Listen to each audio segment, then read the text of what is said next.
Hello, good afternoon. This is Rafael Goodell, City McAllen Wellness Coach, coming to you from our offices here. I just decided to change up the scenery a bit because we didn't want to have people think that we're watching the same video over and over again.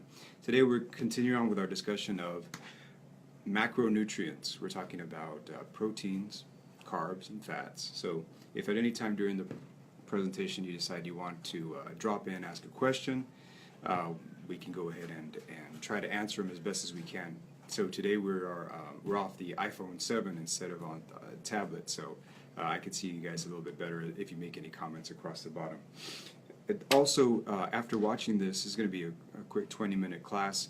If you decide that you want to get credit for watching this broadcast, you can just send me an email to arcwoodiel@McAllen.net, and I'll get you the quiz for it. It'll be about 5 questions, and you can get points towards your employee wellness account.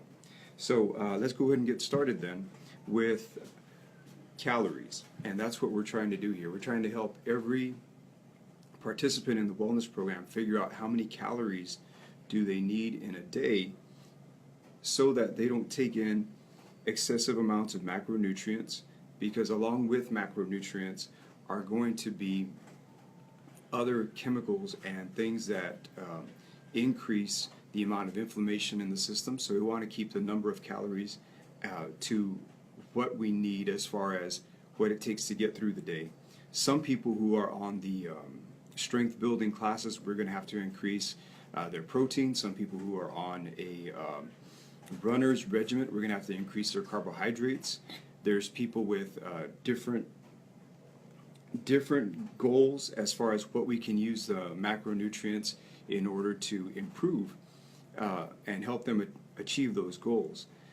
Now, so what we're going to do right now is first talk about what are calories. Calories are units of energy, and so what they are defined as is a heat energy that's required to raise the temperature of 1 gram of water 1 degree Celsius. So a calorie is actually 1,000 calories. What we call a kilocalorie is equal to 1,000 calories. So every gram of protein, carbs, or fats that we're putting into your meal plan, we're going to match those with the total calories that you need. So we have our meal plan food choices here, and as you can see in each one of those food choices, you have the calories, you have the protein, the carbs, and fats. And what I would like participants of the wellness program specifically to start doing is to recognize that in different categories we notice certain similarities. For example, in the fruit and vegetable categories, fruits and vegetables, we have plenty of carbohydrates, very low in fat, but also very few proteins. So when a person needs those carbohydrates right before a workout or right after a workout, we're going to recommend vegetables and fruit as a way to achieve those higher calories coming from carbohydrates. When people need to repair or build muscle tissue, we are going to look at the protein sources and give you foods that come from there, but maybe that don't have as high of a fat content, because we do want to prevent the buildup of visceral fat. We do want to prevent people from getting things like arteriosclerosis or heart disease or anything that would cause blockages in the veins and in the arteries. So here we have different food categories. One in particular that seems to bring up a lot of questions with people are the grains. We're talking about things like oatmeal, rice, granola, wheat, bread, these different types of products, and people ask a lot about gluten content. And we'll save the gluten talk for a little while later, but you can get a lot of carbohydrates in your diet. You don't necessarily have to get them from sources that are high in gluten, and people who do eat a lot of foods that are glutinous don't necessarily automatically become sick because of the fact that the food is high in gluten. So that's another class coming up pretty soon. But for right now, we're going to keep it to proteins, carbs, and fats. The first step in figuring out how much food to give you is to get a measurement. So we have the scale that we use called the Omron, and we get your resting metabolic calories. So your resting metabolic calories tells us how many calories you need in a day, and then we match that up with your activity level, and we can figure out how much food to give you. So the food that we give you, again, is going to come from either one of three sources: proteins, carbs, or fats. And so what do we use the proteins for? The first one, what do we use the protein for? Proteins are used for rebuilding and repairing muscle tissue. They're used for immediate energy, and they're also used for potential energy. And this is where I want to talk about diets that are high in protein, because many times it's been said that if you are going on a diet, you can just go high protein. You don't have to worry about how much you're taking in. As a matter of fact, protein is seen as a preferred source of macronutrients, and the recommendation then is, depending on who you're talking to, is to get more and more protein added to the diet. And that would be just a great solution. Maybe you might talk to one person who says, well, get 1 gram of protein per pound of lean body weight. And somebody else said, well, you need 2 grams, and so you need 3 grams. So it's just kind of saying, like, the more protein you get, it's automatically better. Our biggest issue with that, or biggest problem with that, is protein can also be stored in the fat cells. It doesn't necessarily all get stored in the muscle belly. So if your protein intake causes you to have excessive amounts of calories, at the end, your end result is going to be more stored fat. And then also damage to things like your kidneys, because they have to process that with all the water, all the water that has to go through the system in order to process those amino acids that they get broken down into, is going to cause a strain on your internal organs. So protein is definitely something you want to prevent or take in your diet in order to prevent muscle wasting. However, more protein is not always better. So here we have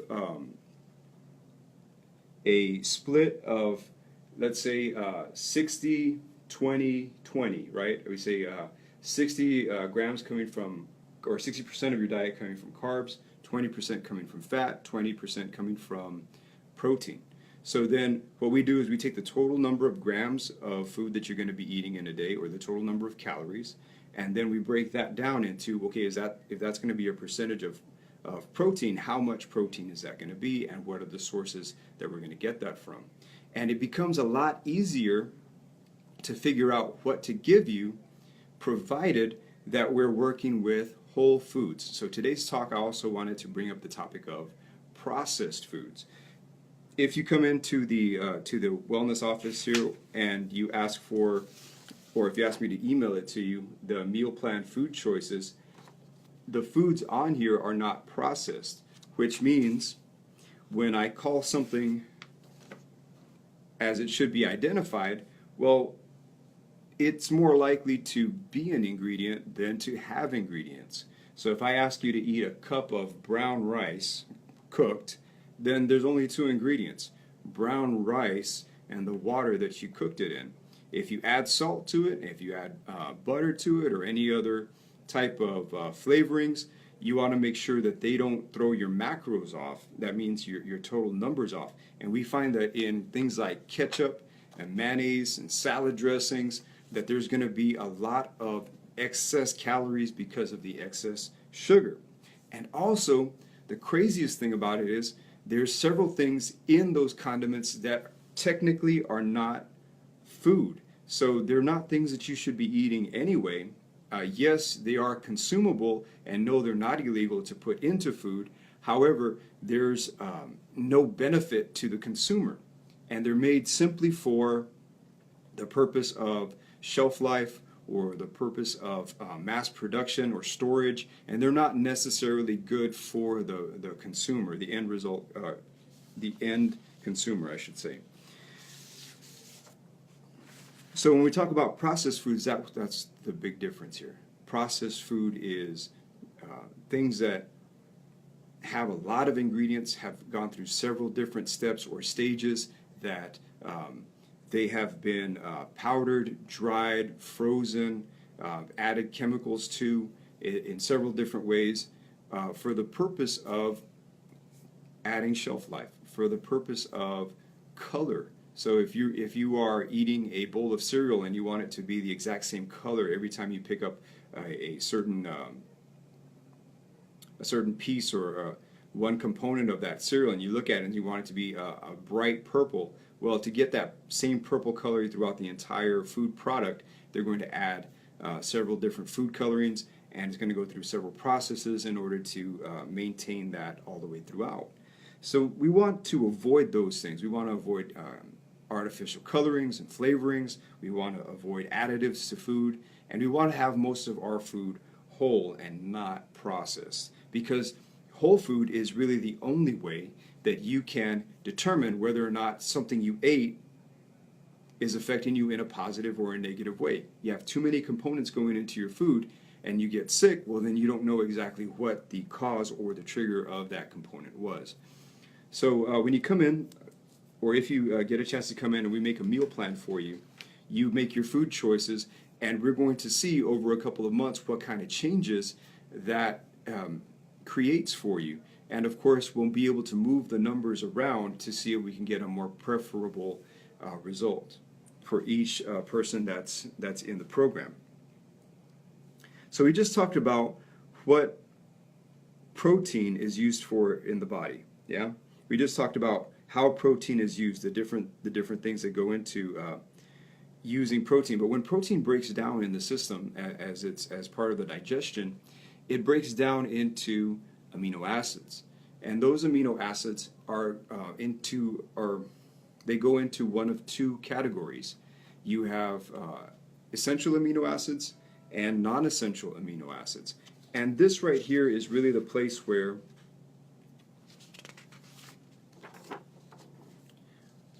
we can make some inroads in understanding how proteins work. You have amino acids and non-essential amino acids. Your non-essential amino acids, those are amino acids that your own body can produce. So if you have the basic ingredients from different vegetables, you can actually produce your own amino acids, and you don't necessarily need to take in protein from animal sources. So that's kind of the magic of digestion. You can take different non-essential amino acids, and you can create the essential you can create the acids that you need in order to regenerate muscle, in order to have energy. Now, essential amino acids are the amino acids that you cannot eat. I mean, you cannot produce yourself. You have to get them from outside, an outside source. So your essential amino acids are amino acids like threonine, tryptophan, valine, lysine, leucine. So you want to get these from outside sources because the body cannot produce them. Once these amino acids are taken in, they have to go through a process. They have to be denatured and broken down so that the cells can use them.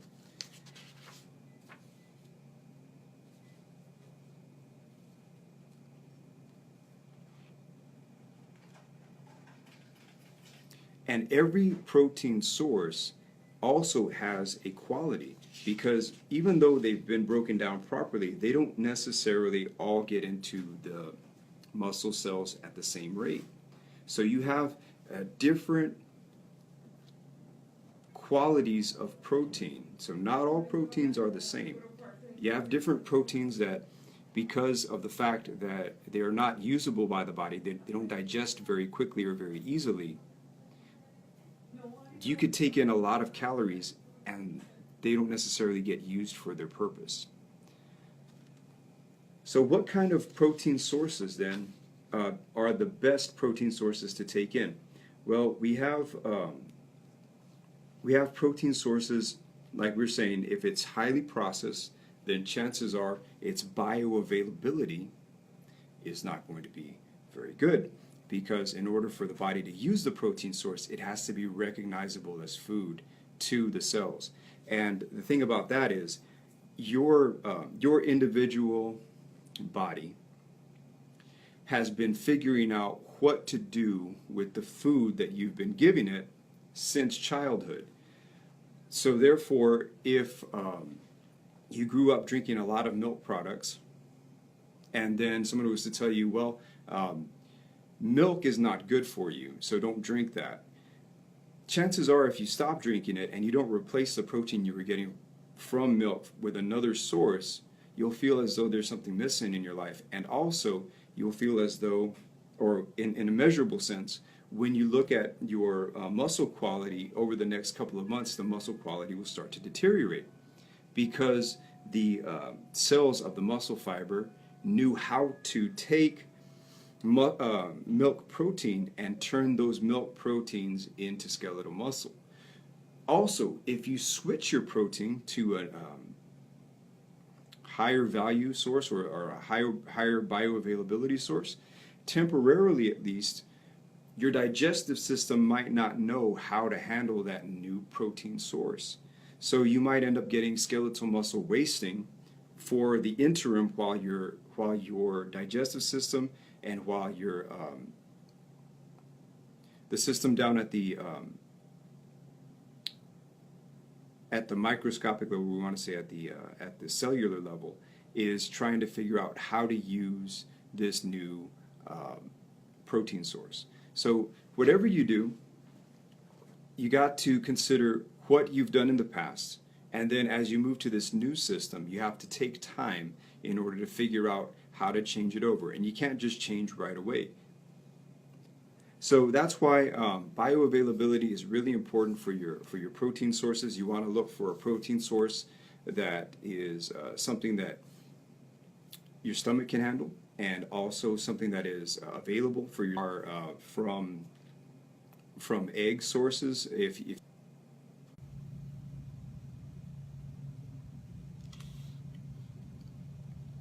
your protein sources are from places like eggs, milk, meat and poultry, fish, rice and beans, peanut butter, also sunflower seeds, and all different types of seeds and nuts. You also have yogurt, lentils, hummus, beans. So a lot of good protein sources that are out there that are high in bioavailability.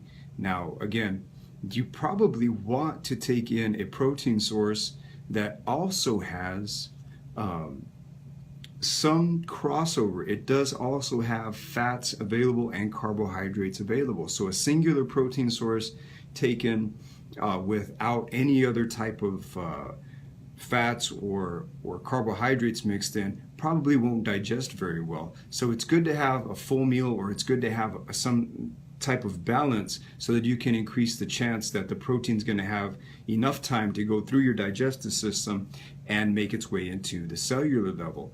And also fiber. So if you have carbohydrates in with your protein source, then there's a good chance that the fiber will allow for absorption, for the water balance in the systems to stay there, and also for the excretory system to not experience any stomach problems or any lower intestine problems. So always make sure that your protein sources are not too highly processed, and that also you try to take in carbs, fats, which will usually have fiber sources in there also along with them.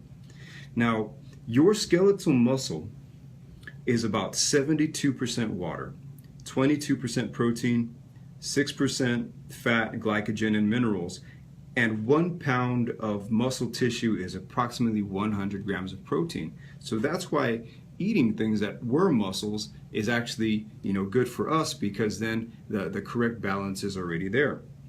So to ensure that the body has sufficient energy for lean mass accretion, you want to consume an additional 200 to 400 calories per day. So that's about 1.5 to 2.5 calories per pound per day.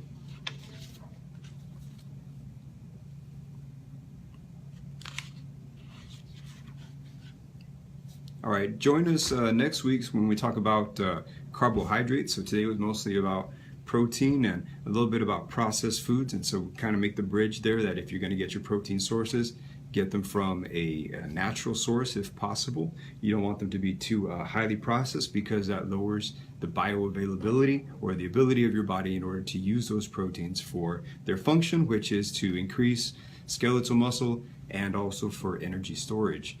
So thank you for listening, and hopefully we'll see you next week, and take care of yourself.